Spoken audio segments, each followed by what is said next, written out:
I heard it said that majority of women reject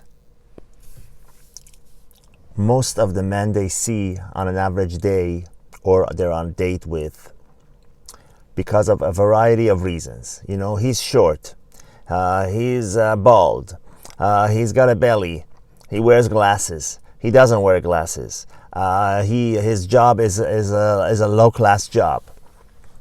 I don't like his table manners, whatever.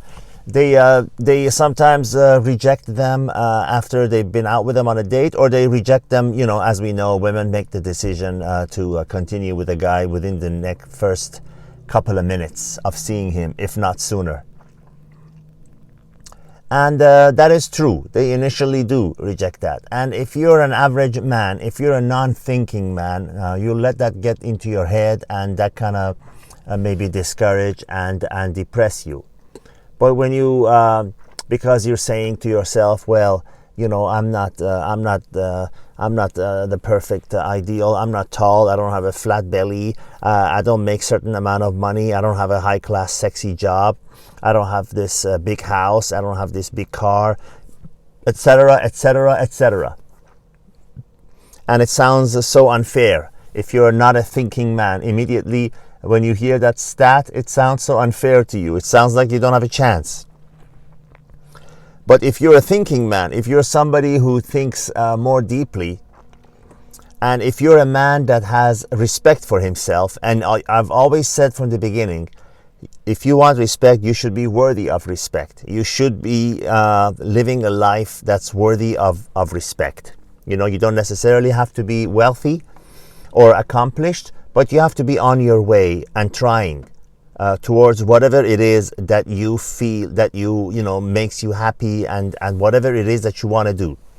If your passion in life is photography, and you should be moving towards that. If your passion in life is making $300,000 a month, then your passion in life should be towards that. But the idea is that you should be on your mission and not be swayed by this and that, especially not by women.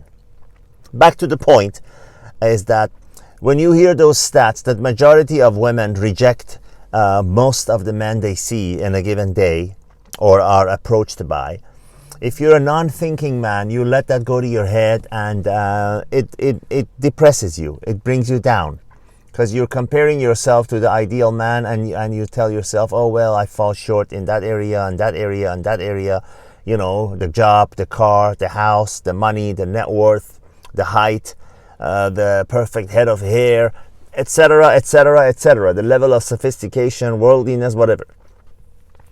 But if you're a thinking man, you ask yourself, okay, if I'm a man who is confident of himself, who is self-assured, and who's on his mission in life, yes, true, a lot of the women I see, I tell myself, yeah, well, you know, yeah, she's doable, yeah, I want to be with her. But what percentage of women are you willing to go buy a ring for and ask to marry and want to spend the rest of your life with?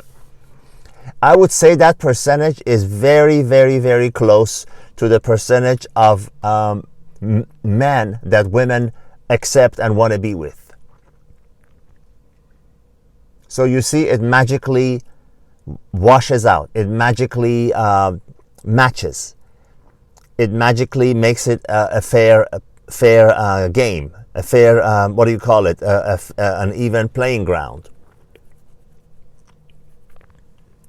So just as the majority of men are rejected in a woman's mind, the ones she sees on a given day, well, the great majority of women are rejected by us, the type of man that is sure of himself, that does not think of himself low, does not put everyone else above himself. He's assured of himself. He values himself. He stands his ground.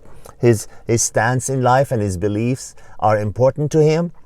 And yes, it's a normal male nature to reject very few women that he's willing to, have sex with. Right? So we maybe see a high percentage of women that in a given day that will be willing to, just have a half an hour, 30 minutes, 40 minutes of fun with. But what percentage of them are we willing to actually marry and sign a marriage contract with and buy a ring for and move in with and bring to our house. So you see, it's not so bad. It's kind of even. They don't like majority of men, and we reject even a higher majority of women for marriage, and that is what they want. That is what they're after. Women are not after sex. They're not after a free dinner, you know, unless they're really homeless on the street. But no, if a woman likes you, if a woman goes out with you, it's because she has something long-term in mind and hopeful about. And the ones that go out with you one date and don't want to see you again, it's because they wanted to go out with you to say, well, you know, he's kind of like borderline, or they really like you. They say, okay, well, let's go out with him and see if what he says, see what happens, see if I like him. And if they like you, they'll see you again. If you don't say anything, if you do anything that's overt, and if they don't, then they don't see you anymore. But don't try to second guess them why she didn't like me. It doesn't matter. What matters is that she didn't like you, just like you don't like them. You don't want to marry them. Maybe you want to do them, but you don't want to marry them. And to me, speaking for myself, that's majority. I'd say 98.5% of the women I see. Yeah, okay, she looks good enough to play with, but not on her life would I take it anything beyond that. I hope you got the gist of what I'm trying to get through in this video, and I'll see you in the next one. God bless.